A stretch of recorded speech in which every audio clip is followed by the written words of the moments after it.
Hello, welcome to the Harkin Summit breakout session focusing on disabilities and the law. My name is Jackie Rollo, and I'm the Chief HR Officer at Shazam, the ATM network and financial services provider. I am a white female with brown hair and yellow highlights. I use she, her pronouns. I am working remotely in my family room at my house. I have on a purple shirt with a pearl necklace. Behind me, there's a TV and a window looking out into our backyard. I am so excited to introduce two dynamic speakers today from the Disability Rights Iowa, Cindy Miller and Emmanuel Smith. They will walk us through the law as it pertains to disability with regards to hiring and employment. Now, let me tell you a little bit about Emmanuel and Cindy. Emmanuel Smith attended Drake University, where he completed his bachelor's in political science.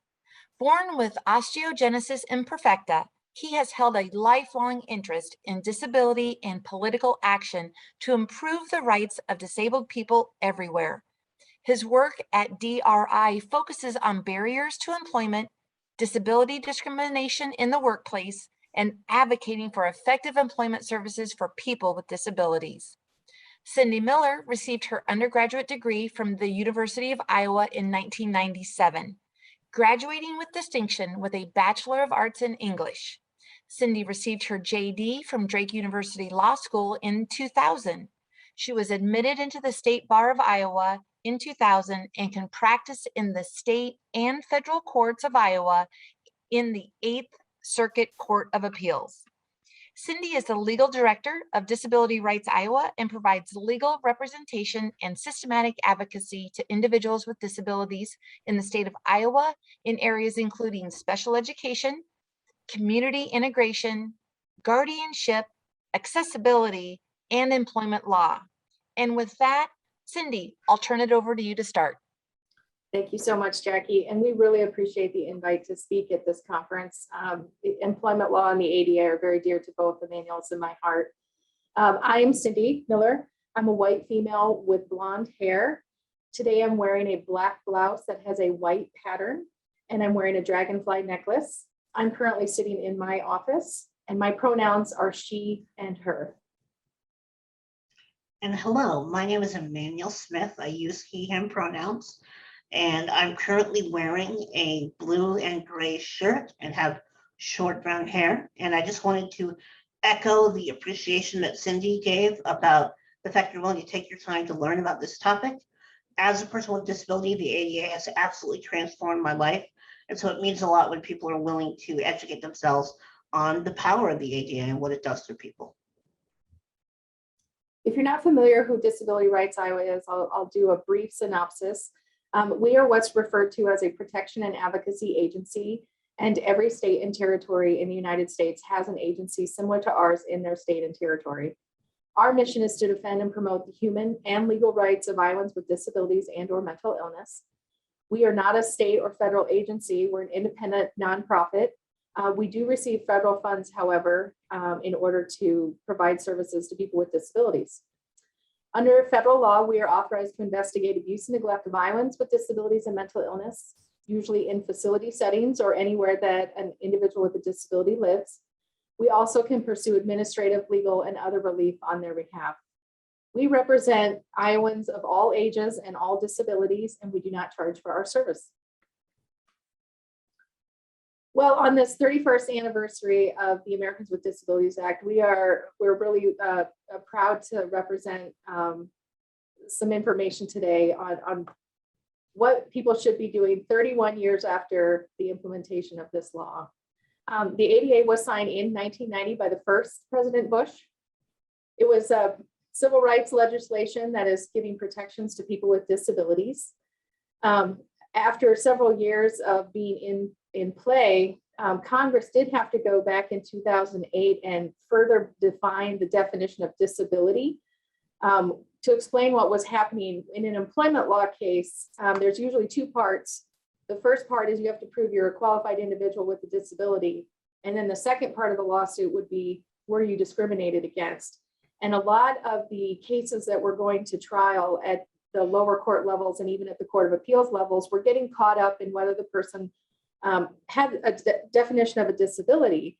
And they were never getting into that second phase of the case where there could be rulings on whether or not the employers were discriminating against the individuals. So Congress had to go back and reset the definition of disability and actually broaden it. So that'll allow individuals with disabilities who were actually discriminated move through the court process easier. The US Department of Justice also revised its regulations in March of 2011 that has effects on other titles of the ADA. But basically, everybody is trying to come together to prohibit discrimination, make sure that businesses provide reasonable accommodations, not only to employees, but to customers that are going to be visiting their locations, and just making sure there's equality under the law. There are 5 parts of the ADA. Title I is employment law, and that's what we will be focusing on today. But Title II focuses on state and local governments and their regulations. Title III is what we call public accommodations and commercial facilities. Those are going to be like businesses that we go and shop at, go to movie theaters, hotels. Title IV relates to telecommunications, and Title V is a miscellaneous provision. And while we're only going to be talking about one area of the ADA today, it's important to remember that it really was a comprehensive piece of civil rights legislation that transformed all areas of life for people with disabilities. The goals of the ADA were equal treatment under the law, and that's really the main goal. People with disabilities were really experiencing some discrimination and even getting access to services or rights that non-disabled people were just taking for granted. So it's not special treatment under the law, it was just bringing up the line for people with disabilities to be equal under the law. It's to provide fairness to individuals, businesses, and the government. There's a big part of the ADA that's promoting independence, especially in living situations. Having equitable access to facilities and services, making sure that if a location is not accessible, that there are ways to accommodate individuals to obtain those services. Another goal was to provide a diverse, integrated, and welcoming society for people with disabilities, and also wanted to just articulate clear and enforceable standards. And just like there's a long and varied history leading up to the passage of the Americans with Disabilities Act and all the work and laws that came before it, the ADA as a piece of legislation has changed and grown over time. The way it's interpreted, the way that new technologies are incorporated, and how accessibility, the definition of accessibility, has shifted. And so there are so many different areas that the ADA has grown, whether it's looking at Section 504 that has really allowed people with disabilities to have equal access to different areas, education, whether it's talking about the Olmstead decision, which really is important for my life. And that was a Supreme Court decision that allowed people with disabilities to enforce their right to receive services in the community and give people really a mechanism to get out of nursing homes and live full and integrated lives. And so different Supreme Court decisions, as Cindy had mentioned, kind of pulled us away from focusing on the disability and whether or not somebody had an impairment, and focusing more on whether discrimination was taking place and making sure people were having equal access to jobs in the community. And so the ADA is continuing to change. And as you'll see later on in our presentation, you know, we're entering a huge period of change right now with COVID and how the ADA is being interpreted and how remote work will be kind of pulled into this whole process that we're about to discuss regarding employment. So one of the key elements of the Americans with Disabilities Act is how is a disability actually defined? So the definition is a mental or physical impairment that substantially limits one or more major life activities, a record of having such an impairment, or being regarded as having such an impairment. Those all have an impact and can be broken down. Mental or physical impairment obviously is a diagnosis of some sort.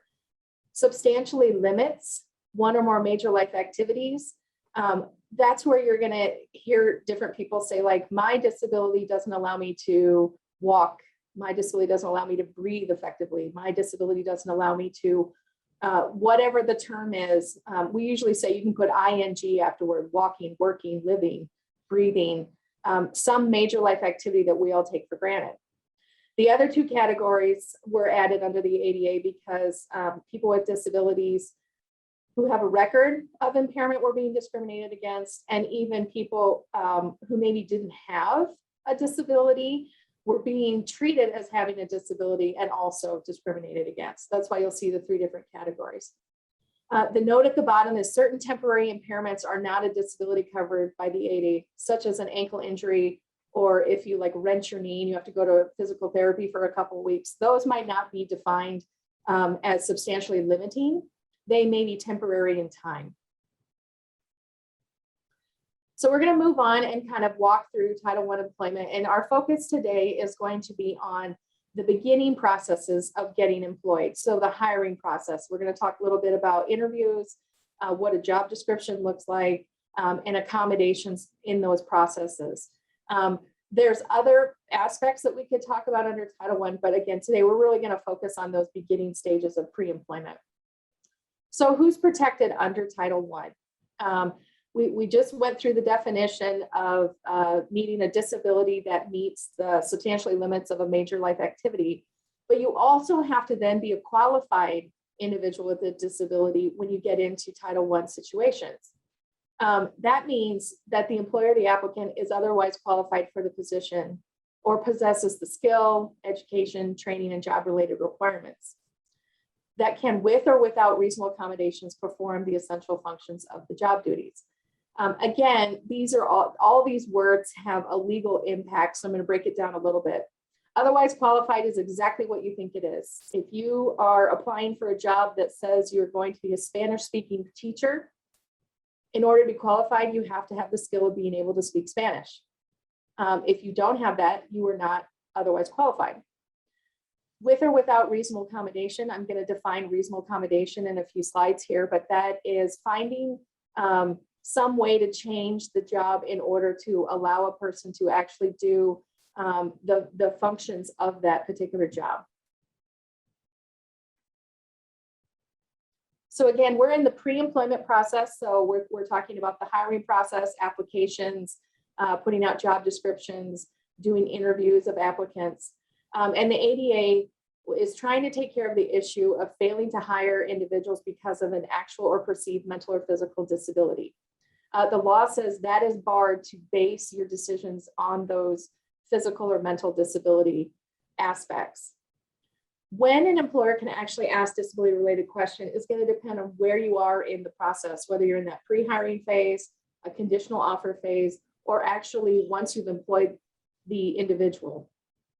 No matter what phase you're in, if you're asking a question, it absolutely has to be job-related, meaning it must actually relate back to the position and not just be innocent questions or curiosity about an individual's diagnoses. When you think about job related, it's going to really tie into essential functions of the job, and we're going to define that here in a second. No matter in that pre-employment process phase, though, no matter what, employers may not ask an applicant to complete a medical examination before any job is offered, and they better steer clear of disability related questions in an interview process. So here's the definition of what is an essential job function. This is going to come into play when you're trying to figure out how to write a job description. So an essential job function is the reason the role exists. You know, what is the task that you need this position to accomplish? You also have to take into consideration how many other employees are actually performing the function, and also the degree and expertise or skill that's needed. So when you think about essential, also the other word that you should have on the other side is marginal. Everybody has job duties where we come and do our job, and some of those duties are essential and others are what we're going to call marginal. So for example, I'm going to flip to this next slide here. You know, my job is to give legal advice to individuals, and I've got some supervision duties of other employees. A marginal function of my job is probably answering intake phone calls. It's something that I do to help out, but it's not the main part of my job. So if for some reason I needed to have an accommodation or discuss with my employer whether or not that function is essential to my work job, we can have that discussion. So when you're right, oh, go ahead, Emmanuel. No, another thing I was just going to point out that's relevant to me, for example, is I don't drive, right? I don't drive a car. But ultimately, here at my Work Disability Rights Iowa, as long as I'm able to get to work and do the job as needed, nobody really cares how I get to work, right? So making sure to keep focus on what is the thing you actually want, as opposed to how that is achieved, is really a part of determining what the essential function is. So when you're putting together a job description, it's really critical to narrow down what it is that you want to identify as those essential job functions. And the importance of that is when everything goes wrong later and you have to do a look back, you want to make sure that you have a document that was very clear to not only the applicants, but also the people you ultimately hire to do the job, that do they really know what their role is in the position that they were hired for. So you need to be able to articulate specific items that you want in that job function and try to use language that's very clear and precise versus very broad or vague. So an example would be, you'll see a lot of job descriptions that say, we operate in a high stress or high pressure situation and you have to be able to adapt to that. Or we're a high energy company. Or we expect our employees to be flexible and adaptable. Those are kind of red flags to us because basically they're so broad and vague that anything can fall into that trap of being flexible or adaptable. Instead, on the right-hand side, use language such as, we expect you to perform a variety of duties and be able to prioritize your tasks. Adjust your priorities quickly as circumstances dictate. Or the ability to interact with colleagues for different purposes in different circumstances. Sometimes if you write a job description that has those vague generalizations, you're really going to either block out a group of individuals with disabilities that can't fit into that, or you're also just going to open yourself up for some liability because the language is so imprecise that you can't really articulate what it was that you wanted the individual to do in the job function. So Emmanuel brought up driving. We're going to use that as an example of what is essential versus a marginal task. If driving truly is essential function of the job, then the employer would not have to eliminate it from the position. But you really need to look at when you have a job description that will say need an Iowa driver's license, or must be able to travel, or must be able to drive. Those are all different languages, and which one applies may depend on what the position is. So here's an example from the EEOC's question and answer on epilepsy in the workplace. They gave an example of a qualified sales clerk applies for a promotion to assistant manager at the store. The employer promotes someone else, stating that an essential function of the job is driving the store receipts to the bank. So they hyper focused on driving as the essential function. But in reality, it doesn't have anything to do with actually driving a vehicle. It's the deposit of the receipts to the bank. That's the essential function. So there's other ways that can be done, whether it's taking a cab, taking a bus, walking to the bank. There was other ways to accomplish the actual specific job duty. So that's why you have to be really careful with your language and try to avoid some of those big generalizations. Okay, we're going to switch now. You've got the job description done. You're ready to start having interviews with applicants. What are the pitfalls here with people with disabilities? An employer may not request any disability-related information or request medical examinations prior to making any job offers. The applicant is absolutely not required to disclose a disability before accepting a job offer. And if an applicant does actually open up or volunteer information during an interview, the only question the employer should be asking as a follow-up is, how can we help? It is just really critical to not go into disability-related questions. here are some more examples of things that have come about in court cases. Employers may not ask an employee how they became disabled or inquire about the nature or the severity of the disability. They should not be asking for medical documentation regarding disability. They should not ask if there was any prior workers' comp history. They shouldn't go to an employee's family or friends and say, hey, what's going on with so-and-so's disability? And they shouldn't ask questions like, are you taking any medications or prescriptions?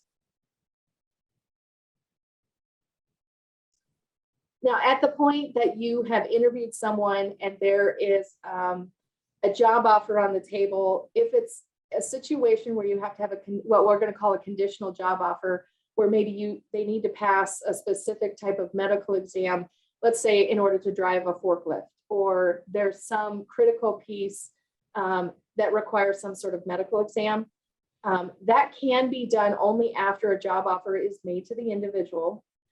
The disability related questions have to be asked to all applicants. It can't just be to the individual that you suspect has a disability. It must be equal across all applicants.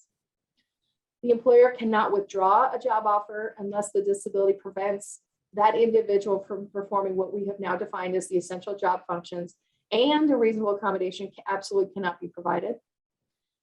And then the reasons for actually denying the job must be job related and consistent with business necessity. Those are in quotes because that's legal terms of art that come out of the statute. Again, it has to be related to the particular job. So-and-so took a medical exam after having a job offer to run some sort of piece of construction equipment. The medical exam shows that the individual has some sort of disability where maybe they occasionally pass out or would have some sort of temporary time where they aren't able to control the machinery, then that would, of course, be job related to say, well, there appears to be a safety issue if we allow this person to drive a piece of equipment that they're not able to do. But otherwise, finding out that someone takes prescription medications or has a diagnosis that wasn't previously revealed through these medical exams is not a legitimate reason to terminate the conditional job offer. Okay, so the best way to kind of learn all the things that we've been talking about is to review a couple court cases and get into the facts and the law just a little bit. So the first case that we're going to talk about comes out of the Northern District of Iowa. It was a case that was generated in 2018. The Equal Opportunity Commission brought this case into the Northern District. So they were representing the plaintiff. And then the employer is a transportation company. And in this situation, the plaintiff had PTSD. He was a veteran of the military and applied for a commercial truck driving position. He had a service dog that helps him cope with some of his disabilities. And when he was in the application phase of this job, he revealed that he needs to have a service animal accompany him on the drives. The employer had a no pet policy in the truck and decided that his psychiatric record and his use of that service animal makes him unqualified for their commercial vehicle position.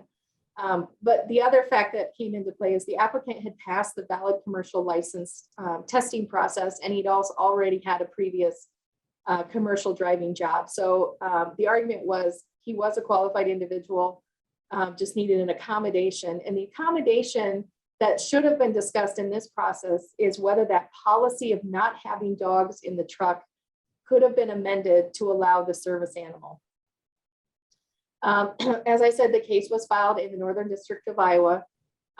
It ultimately settles with about $50,000 in damages being paid to the plaintiff by the employer. They agreed to what's called a consent decree or settlement agreement, where they would have to provide anti-discrimination training to their employees and also had to enjoin themselves, which means they are limited from refusing to hire or retaliating against applicants with disabilities. So again, in this situation, it should have been a discussion of whether or not they could have amended their no pet policy to allow a service animal, which is allowed under the Americans with Disabilities Act. This second case is interesting because this is an individual who was applying for an assistant professor position. And during the interview process, brought up her medical situation and talked about that she may need some accommodations in the location of the job. This was a college campus that I think had different sites where the individual professors could be, and also had some transportation issues because at the time of the lawsuit, she was using a wheelchair. So she went through a video conference interview first, and then had a live in-person interview after she got through the first round. When she had the interview and presentation with the other hiring panel in person, different people at different times asked her questions such as, why are you in a wheelchair? How long are you going to be in the wheelchair? What are the doctors saying are wrong with you? Why are you receiving medical care? They just went right into the obvious questions because she showed up in a wheelchair. Long story short, they went into negotiations. They offered her the position. She then was negotiating back for different salary and really probing into what location on the campus was she going to be at, and would they provide accommodations. The employer ultimately rejects or pulls back their offer to her and ends up hiring a non-disabled individual in her position. She files a lawsuit, of course, and she made gender claims and also claims under the ADA for discrimination based on her disability.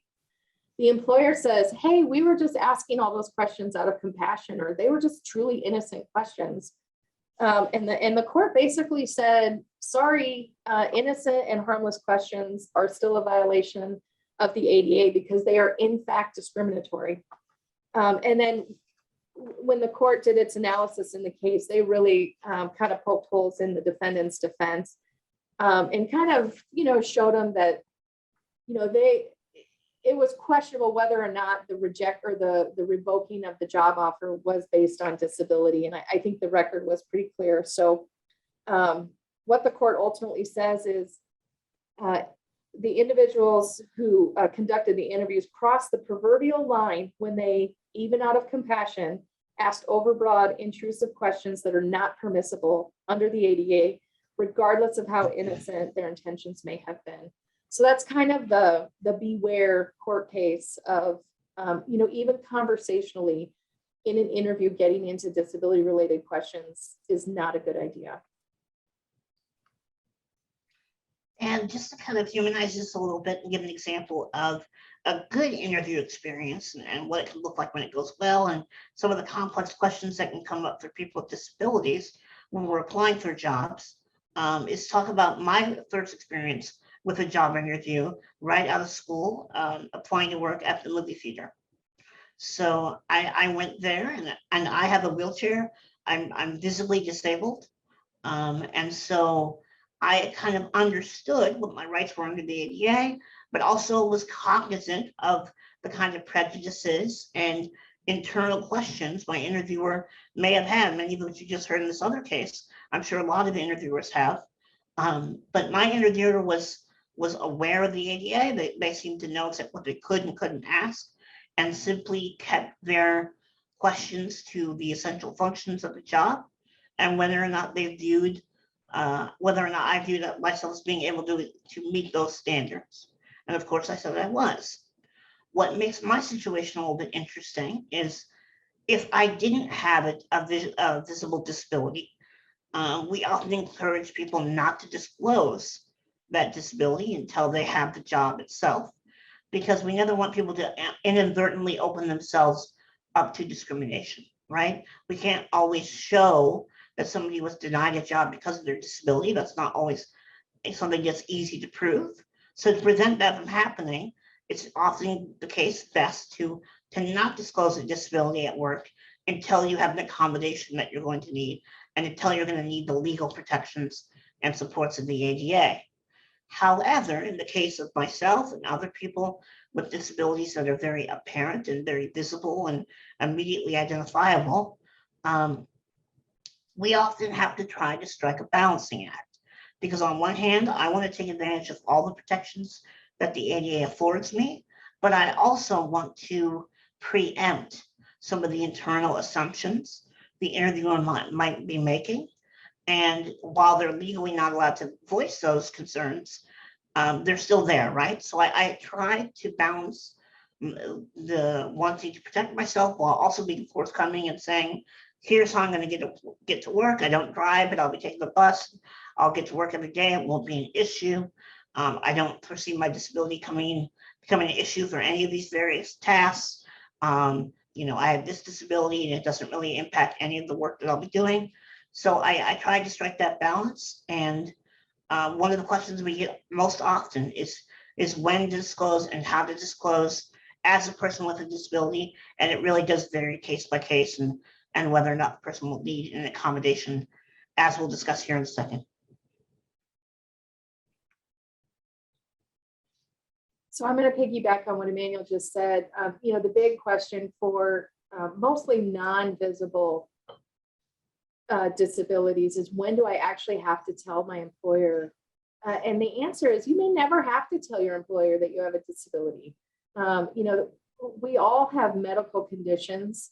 We all go to the doctor for something, but, you know, we don't all have to come into work and say, here's my list of diagnoses. Our recommendation for individuals with disabilities is, you only need to talk about your disability at work if you need assistance to do your job. If you don't need assistance to do those essential functions, then, you know, you can apply, interview, get hired, and do your job just like individuals without disabilities do. It's really critical, though, when needing assistance becomes the barrier to obtaining that competitive or integrated employment. And that's when you have to think about, okay, at what point in time do I have to talk about needing an accommodation? There are individuals who maybe need accommodations at the very beginning of the application phase, where maybe somebody puts out a job description on some format, and an individual who is blind does not have, or the screen reader cannot combat, I'm missing my words here.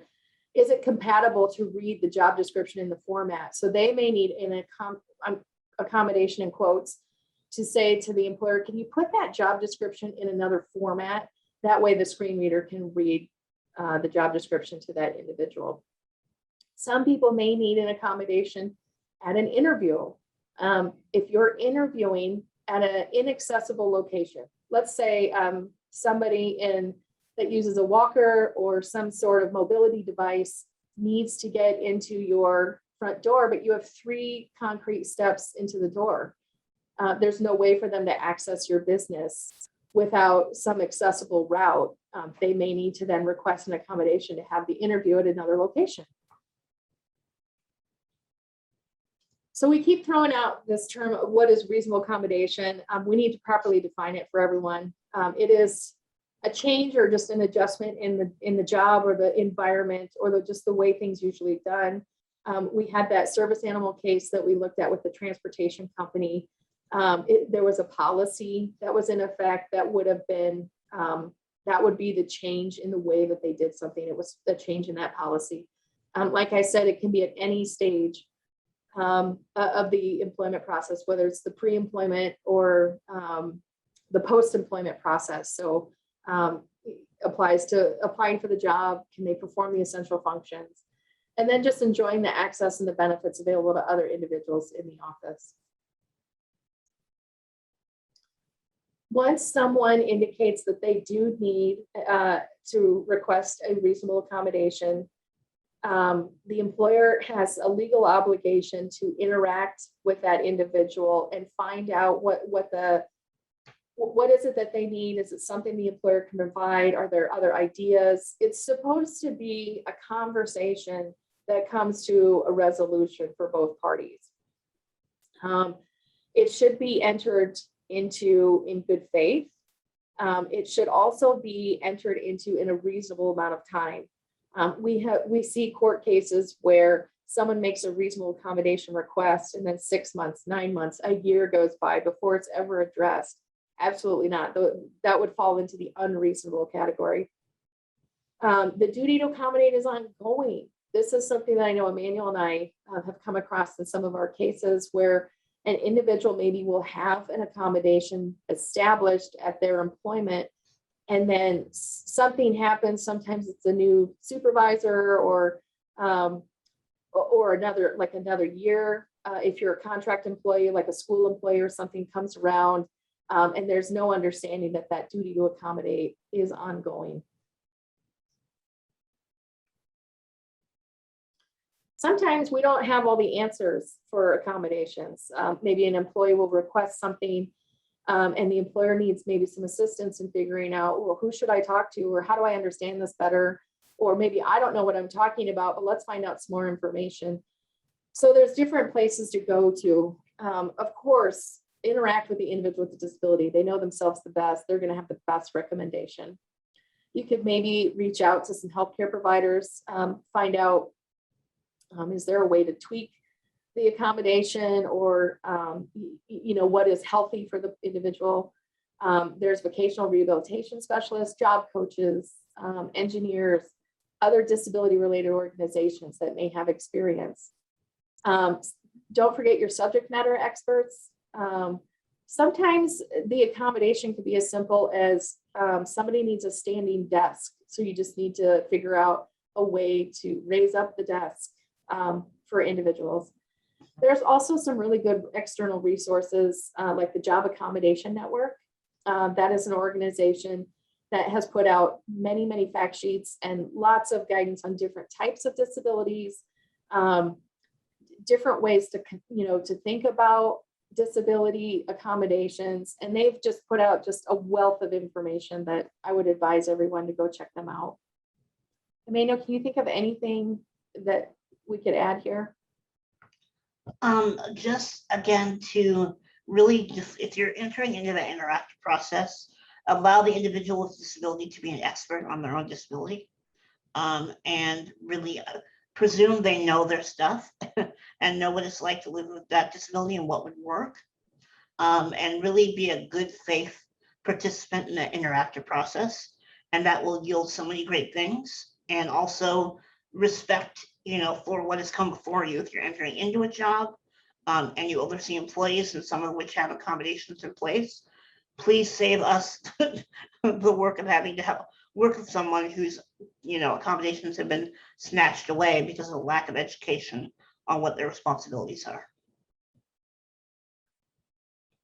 And we'll kind of lead into my real life example of my big, expensive, super scary accommodation that I had to get at my first job at the movie theater. I think there's a presumption from a lot of employers that accommodations are incredibly burdensome and expensive and something they want to avoid at all costs. When in reality, a vast majority of accommodations are incredibly cheap, incredibly easy to implement, and oftentimes they benefit everybody. They improve the universal design of the workspace. So for my example, part of my duties as the person, at the ticket counter was to rip the movie ticket when they're heading inside and put it in a little tub. And I'm about 4 feet tall, and the tub was right above where I could reach, right? So my big scary accommodation was I just had to have that tub taken from way up high on one shelf and put down to where I could reach it. And a vast majority of accommodations are going to be really simple things like that. And lo and behold, a lot of the shorter coworkers of mine were happy as well, because they didn't have to get on stilts just to put the ticket in the right tub. So when thinking about accommodations, I'd love people to think of that kind of experience, something that's quick, fast, and easy to implement. And obviously you'd be willing to engage in those more challenging accommodations, but don't be so intimidated by what that process has to look like. Yeah, just another common example is individuals with disabilities may use a busing line and are beholden to the schedule of the bus. So sometimes a really easy accommodation is if the office hours are 8 to 5, but the bus can't drop the individual off until 8:20, then just say, may I move my schedule to be 8:30 to 5:30. And really, yeah, it's to your benefit, because you're going to miss out on some great employees when you don't embrace the ability to accommodate and have some degree of flexibility.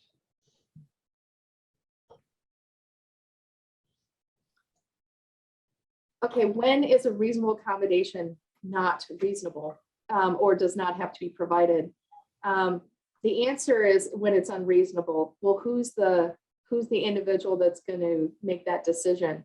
Because as Emmanuel said, the individual with the disability is the expert on their own disability. And then you might have a non-disabled employer that has stereotypes or preconceived notions that maybe aren't meeting. And then the employer becomes the decision maker of the request. And that's where you're going to get those cases going to lawsuits, is because there isn't that discussion in that middle ground that's found. But there are sometimes where an individual maybe will make a request that becomes what's called an undue hardship to the employer. Undue hardship means that the financial cost is so burdensome compared to the employer's income that it's not feasible to do. I'll share an example of someone that I represented many, many years ago who had a stroke, and the left side of his body just wasn't really functioning very well anymore. And he worked in I'll call it a campus, but like a factory situation where the building that he was in charge of supervising employees was so large that walking around the facility was just exhausting. It was so tiring for him after the stroke. So one of the things he wanted to request as an accommodation was for his parking spot to be changed from the front of the building to the back of the building near a loading dock. But then they would have to change the ramp to be accessible. They would have to create a new door with security panels. It got to be a little costly with what his ideas were.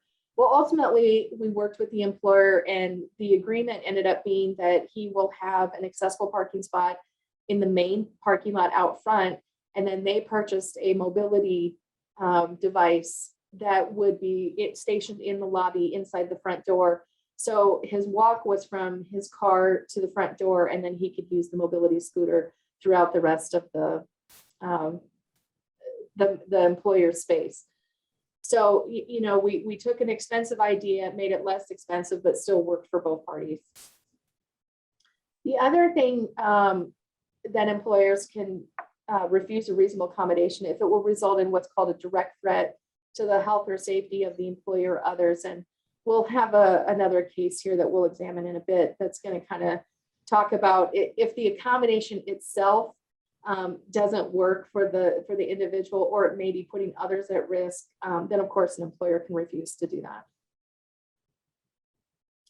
Some other examples of what is unreasonable that Emmanuel and I have experienced throughout our representation with people with disabilities. A lot of times individuals will want to say, well, I can't do all the functions of my job, but A, B, and C can be transferred over to another employee. They can just do that part of my job. That is not a reasonable accommodation to shift essential job functions to other folks. Indefinite leaves of absence. We are in the 8th Circuit Court of Appeals. The 8th Circuit has ruled that leave of absence is an option as an accommodation, but the indefinite leave of absence, if I never know when I'm going to come back to work, is not going to be considered reasonable. Leave of absences must be articulated with a particular time so that the employer has a reasonable expectation of when the employee is going to return to the job. And that makes sense in a common sense way, because the employer needs to have someone doing the position while someone else is out on leave. So it makes sense for planning purposes. Absenteeism or being unreliable with your attendance is not a reasonable accommodation. Asking your employer to provide an aggravation-free environment or to avoid specific coworkers, those are not reasonable accommodations. If you're going to get into personality conflicts amongst coworkers, you're also getting out of the disability world and maybe into office culture issues. Okay, here's a situation where you can see some health and safety issues with accommodation. And unlike the 2 previous court cases that we looked at, I give compliments to this medical center who really worked hard to try to find different accommodations throughout the process. This is a person who is hired. So in terms of The pre-employment, we're through the application, we're through the interviews. This is someone that's actually on the other end where they were hired for this position. This is a mammography technician. The individual had epilepsy and started to suffer numerous seizures at work.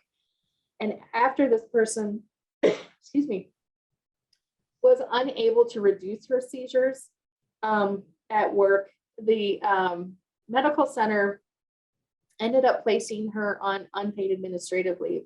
What was happening is she was falling or having seizures at work that were causing injuries to herself. And then there's later a situation where she was in the middle of assisting a patient and also had a seizure, and the patient had to extricate herself from the machine and then provide assistance to the tech who was having a seizure. So some serious issues going on with the disability. The medical center also tried to create a different alternative job for the individual to do. So removing her from the tech position, but offered some employment as a temporary file clerk while she was going through some medication changes. So you can really see from the bullets here on this screen, there was a lot of things that were being tried, both on the employee side and the employer side.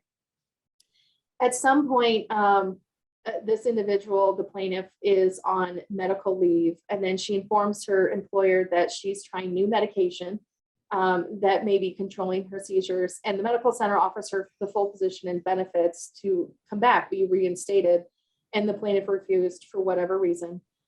So at that point, the medical center then terminates her employment, and then she files a lawsuit claiming disability discrimination. In this situation, the court found that the plaintiff was not a qualified individual. So go all the way back to the beginning of our presentation where we had to talk about the definitions of who can take their rights under the Americans with Disabilities Act. Well, they found that she wasn't qualified because she wasn't able to perform those essential duties with or without reasonable accommodations. Obviously, a lot of accommodations were provided. It wasn't resolving the situation. And then the court also held that her impairment was creating a substantial risk to not only herself, but also the patients. Therefore, the plaintiff in this case was not successful. But again, it's a good case to look at how far the employer went to really try to work with an individual. Okay, I'll start. Emmanuel, feel free to jump in, but we just wanted to put together a slide that has some tips for both individuals navigating Title I and employers. Employees should never be penalized for receiving accommodations or treated differently due to a disability. For some reason, we will get cases where employers really begrudgingly provide accommodations, and then they just start treating the employee awful and terrible and just basically harassing them, or we would call it legal retaliation. So please don't do that. That's not the point of working with someone for accommodations and working through this process. It's supposed to be about creating an equal environment for individuals with disabilities to be hired and employed. Well, and I think a lot of employers are concerned that somehow the ADA is creating this protected group that can't at all be held to the same standards as their colleagues, can't be disciplined. There's this real misconception about what the ADA does and doesn't do. And that's true even for some people with disabilities who assume, that they can't be held accountable for certain behaviors. And of course, the ADA does nothing to prevent somebody to be held to the standards of their job and also disciplined if they do something inappropriate or dangerous. So knowing what the ADA does and what it doesn't do is really important, and I think will remove a lot of the skepticism that some employers may have about the ADA and how it relates to their ability to oversee their employees. An individual's medical information or the disclosure of a disability in order to get an accommodation is considered confidential information that should not be disclosed to the entire staff at an employer. The caveat, though, is if an employee is going around speaking openly about their disability, then confidentiality also may no longer be protected in that situation. We've talked about requesting an accommodation prior to performance problems arising, as the manual just said, individuals with disabilities are held to the same standard as non-disabled employees. So if there's performance issues and there's not an accommodation that can assist, then you can treat that as a conduct problem just like you would any other individual. The most often scenario that we see with our employment cases is there has been a change in a supervisor. Training your leadership and training your supervisors is critical, that everybody understand what rights are under the Americans with Disabilities Act. We had employees who have accommodations and have worked well for years. A new supervisor comes in, the accommodations are refused or not ongoing, as I mentioned in a previous slide, and then the relationship gets rocky, and then legal claims are made. So it's really, really important that if you're going to have changing management or changing leadership, that appropriate training is provided. Okay, COVID-19 and the pandemic have really had some interesting effects on employment. And there's lawsuits that have been filed that have not made its way all the way through the court system, but I think we'll start to see some rulings come out on different cases. So for our purposes, I think everyone kind of experienced this a little bit where, different states, especially Iowa, maybe didn't have a particular stay-at-home order, but a lot of businesses went to everyone working from home for safety reasons. And then if people were essential or not able to work from home because of the type of job that you have, then face coverings or masks came into play. So just a lot of adjustments that have gone on since March of 2020. And I think that we're kind of experiencing maybe a new world where we've discovered different kinds of accommodations can be accomplished for people with disabilities. Businesses can continue on with different types of hybrid adjustments. We can talk from our own experience. Our office went working, every day in an office to almost everybody working at home full time. Then we started to kind of have what we'll call a hybrid situation where a few people were in the office, but we tried to limit how many people were in the office at a time. And we had lots of sanitation rules and, following different recommendations from CDC, et cetera. But then we still had some cases come in where maybe someone is immunocompromised or they have a specific kind of disability where it's really critical that everyone is wearing a mask if they have to be at an in-person meeting. So we've had some cases where we've had to work through accommodations with different employers who wanted all staff back, but maybe weren't enforcing face covering policies. I do want to point out that the EEOC put out some really good guidance, and I've given the link there. That was really comprehensive and a really good tool for people to look at. It's kind of hard to tell where we are in COVID because it feels like we keep having these variants, and are we going to go back into a situation where we need to, maybe look at work from home or wearing face masks again? We don't know, but it's been a really interesting year. And like I said, there are lawsuits that have been filed regarding employment and COVID-19, and we'll just have to see what happens. And then I'll kind of give a brief example from my own life. We have a blue picture here of the Zoom logo to talk about how for many people with disabilities, this new shift towards working remotely has been a godsend, but it's also incredibly frustrating because for decades now, people with disabilities have been asking for more flexibility in regards to working from home. And for doing things out of the traditional office setting. And we were told for a very, very long time, as a community, no, that's impossible. Don't be ridiculous. If people work from home, the entire world would shut down, right? And of course, lo and behold, COVID comes around and all of these things become possible overnight. And we all transition into this incredibly well. And so hopefully, one of the few good things that can come out of COVID is a real embracing of all different ways of working and allowing that flexibility to improve everyone's job experience and people with disabilities. And then also, I think, keep in mind in the future when somebody with disability proposes something a little bit different, to not reject it out of hand just because it's not something that had been done in the past. Because if COVID shows us anything, it's that we are flexible and able to shift to and evolve to meet the needs of the time.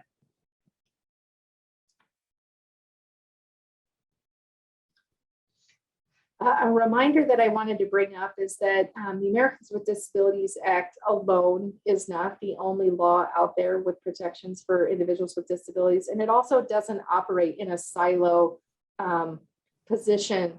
There are other laws that intersect and have to be considered when you're working with an individual with disabilities.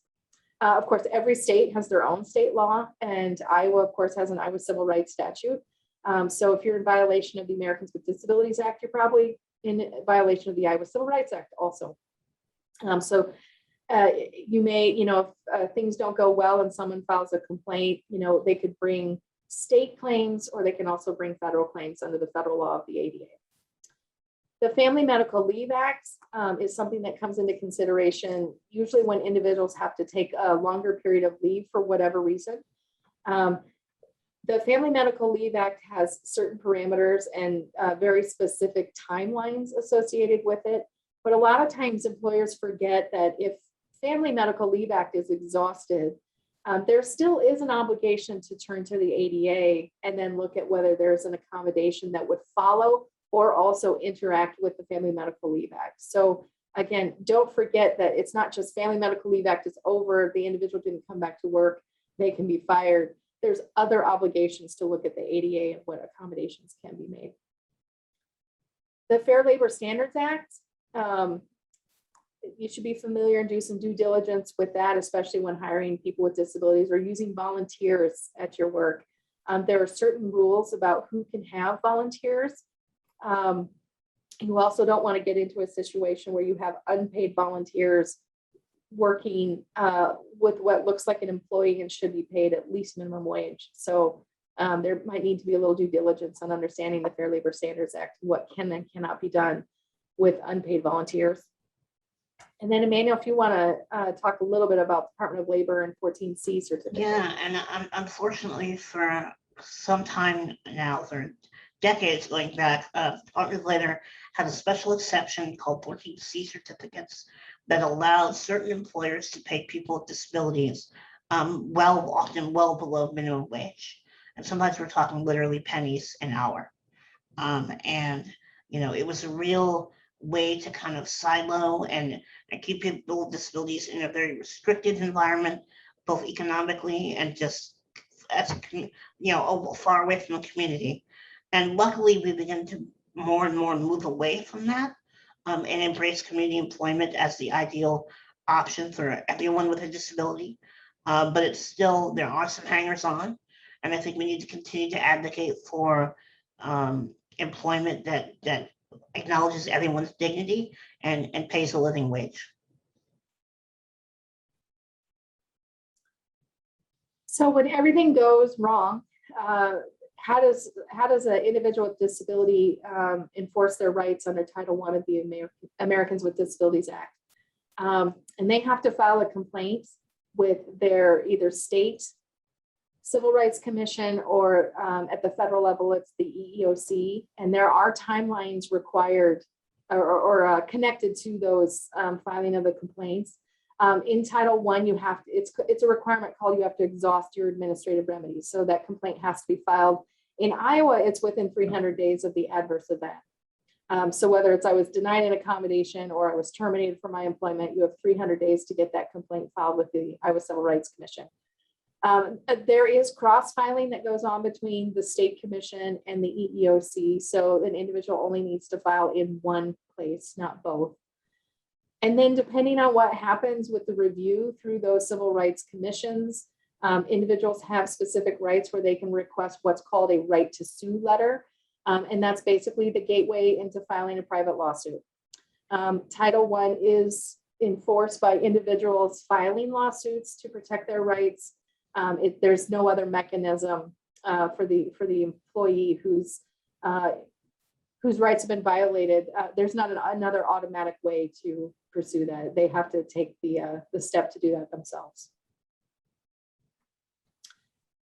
Some of the resources we would recommend everybody look at, I mentioned the Job Accommodation Network.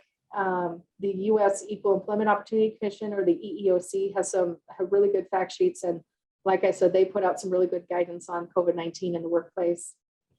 We also have a link here for tax benefits for businesses who have employees with disabilities. And then the ADA National Network has a series of regional spots where they have lots of good fact sheets, individuals that will answer questions about different types of ADA related questions. Absolutely.